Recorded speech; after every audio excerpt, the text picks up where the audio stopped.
yàbbi jëm ci cette révision constitutionnelle ñu fàttali ni les travaux vont démarrer à 10 heures à l'hémicycle waaye dañ leen di dégtal laata loolu kaddu yi nga xamante ni jot na fi jëpp ki ñu ci njëkk déglu mooy Babo Amadou Ba. Babo Amadou Ba nekk le coordonnateur des cadres de PASTEF les Patriotes moom ñëw na ci li waral révision constitutionnelle bi ndax li mu jàpp mooy li ñu waroon waxtaan nañ ko ba pare fi mu toll nii li ñu war a def mooy voter li nga xamante ni moom la ñu diggoon réew mi ni ñu diggoon peuple bi ba ñu jox ñu seen kàddu majorité 130 députés fële ci Assemblée nationale ñu déglu Babo Amadou Ba bu PASTEF. xam nga fii kan ma war a d'accord bañ a d'accord mooy le peuple sénégalais c'est dans la constitution on dit le peuple sénégalais souverain moom moo war a d'accord pour bañ a d'accord mais problème bi mooy on a déjà parlé suñ jëlee assises on en a parlé jël sénéri on en a parlé bi ñëwee 2024 les assises sur la justice on l'a fait 2025 waxtaan nañ wàllu parti politique bi def nañ ko li des mooy dem assemblée adopté ko maintenant pour buñ ko adopté ba pare li des mooy ñu l'approbation maintenant pour ñu approuver ko dañuy dellu si askan bi ne leen kat ñun lii lañ bëgg nga adopté dañu loolu may référendum wala ñu ne non dañuy dem assemblée sur la base des 3/4 mais quelle que soit approbation ñu koy def référendum wala assemblée document bii député adopté lundi moom mooy dem. donc bëgg a dellu duñu nañu waxtaan ñun bi ñuy waxtaan nañu askan pare parce que projet bi ñu jaay Sénégal dañu waxoon boole ñu voté dinañ coppi constitution bi dugal si lii assise dugal si li sénéri wax donc yooyu yëpp buñ ko waxee pare askan bi malgré ça ñu wóoluñu au mois de mars voté ñu demaat au mois de septembre ñu voté ñu kon askan boobu la ñu war a waxal mais pas benn groupuscule bu ndaw ne ñoom ñooy société civile ñoom ñooy dicter le tempo non le tempo c'est l'assemblée moo représente la population sénégalaise c'est ça la démocratie que les gens acceptent et respectent la démocratie mais nit ñoo xam ne kenn falu leen kenn joxu leen mandat mais c'est pas dicter le tempo de la démocratie. ñoom si seen i recommandation dañoo woote ab tànn ba inclusive boo xam ne dañuy woo toutes les forces vives de la nation. wala sax tamit ñu woote ab référendum. non loolu nag des fois loolu mooy ñàkk xam waxtaan bi def nañ ko nii naa la bi ñu def assise ñoo fa nekkoon toutes les forces vives de la nation sénéri amul Massa Mbow pareil assise de la justice pareil 2025 sur les partis politiques pareil musuñu tëj ba tout récemment le président de la République de 21 au 30 ans il a fait des dialogues yoo xam ne dafa invité ñi benn par benn. l'avant-projet de la constitution moom moo ko génne bi mu waxtaanee pare ñu def amendement mu demande avis le conseil constitutionnel ñun lépp le conseil constitutionnel wax ñu dindi ko. mais buñ ko adopté nag loolu mooy la première phase maintenant la deuxième phase mooy approbation maintenant approbation ñaar la dañuy def référendum wala assemblée au troisième ñun bañuñu ko pas du tout mais li ñu war a xam mooy ñun bu ñu xasee ba adopté le lundi 29 lii dem référendum wala lii dem assemblée approbation ce sont les mêmes textes. Maintenant bu ñu delloo waxtaan nous allons parler encore de quoi man c'est ça ma question est-ce que ñoom tey jii ñoom le peuple fal pour parler à leur nom ñii peuple fal pour parler à leur nom c'est le président de la République et les députés qui sont à l'Assemblée nationale voilà les gens qui sont légitimes maintenant l'inclusion nous allons dañ ko mës a def mais mu ñu toog ba mu des ñaari fan ñu ne non aar sunu république aar sunu moomeel aar sunu constitution nañ dem waxtaanaat maintenant li ma la bëgg laaj mooy suñu demee waxtaan nous allons parler de quoi. soo leen gisee nga laajal ma lool. 9h04 lan la ñu nar a waxtaanee ci loolu la ñu nekk tey jii donc ñu leen fàttali ni waxtaan bi dina tàmbali fële ci Assemblée nationale à 10h donc dinañ ci nekk en direct avec nos équipes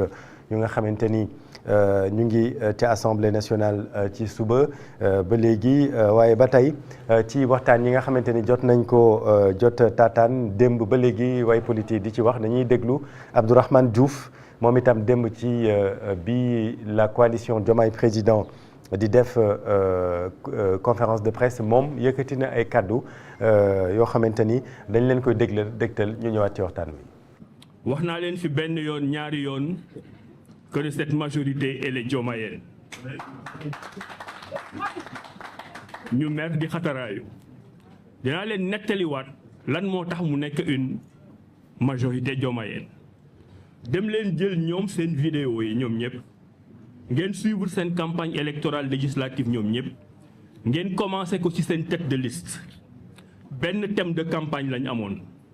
du woon santé du woon agriculture du woon enseignement supérieur benn thème de campagne boobu ñu amoon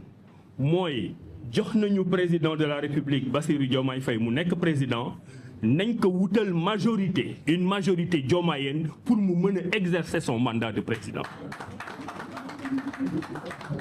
Donc ku ñu fi fal tey député assemblée nationale mu commencé ci tête de liste bi ba fii ñu toll nii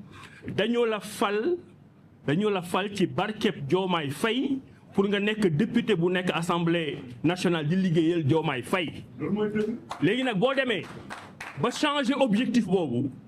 na ma leen ko waxee woon yow yaa désaxé yow yaa teggi sa yoon bu trahison amee yow yaa trahir yoon ba nga nekk. donc lépp lu assemblée nationale tey dox tey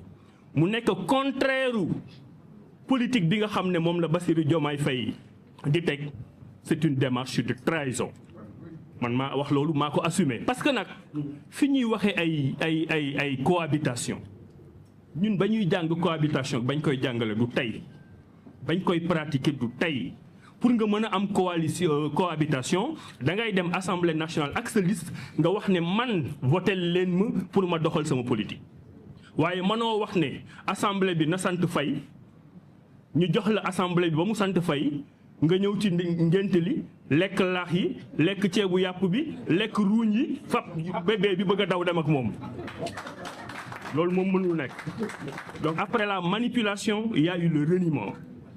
et après la manipulation et le reniement il y a la forfaiture. la forfaiture mooy jéem naa nekk président de la République sottiwul majorité diomayenne bi maa ngi koy jéem a transformer majorité boo xam ne kenn xamul nu mu sant. xam na am na xale yoo xam ne bu ñu juddoo kenn du xam ne ñu sant dañuy nekk leen wutal tur waaye ñun bii xam nañ ne Diomaye Faye la sant nga ne yooyu yëpp nag sottiwul kon république bi mayuma li nga xam ne moom laa soxla woon naa ko wuti hors la république mënuma ko am ci république bi naa ko wuti hors la république. loolu moo waral nga nekk premier ministre simple premier ministre qui n'a pas de levier. nga dem assemblée nationale ànd ak sa gouvernement yëpp man mii maa ngi fa woon en tant que ministre de l'environnement nga wax pendant 3 heures de temps au nom du président de la République qui t'a élu au nom de la majorité qui porte ton discours nga wax ba sóoratu nga ni waaw man mii nag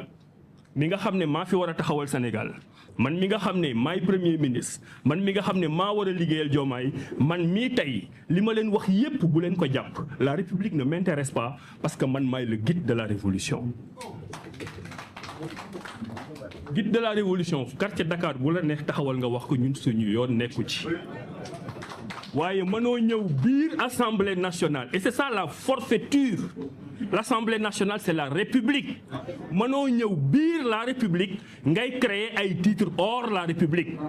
boo bëggee doon guide de la révolution tu sors de la République et tu assumes ton titre de guide de la révolution.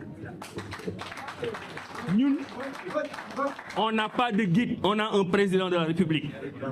On n'a pas de révolution, on a une démocratie. Et on n'a que faire d'une révolution de perlimpinpin, ça ne nous intéresse pas. 9h09 pardon ñu leen di fàttali nii ci kanam tuuti donc dinañ dem assemblée nationale ngir tàmbali waxtaan yi loolu ngeen doon dégg donc muy Abdourahmane Diouf démb en conférence de presse.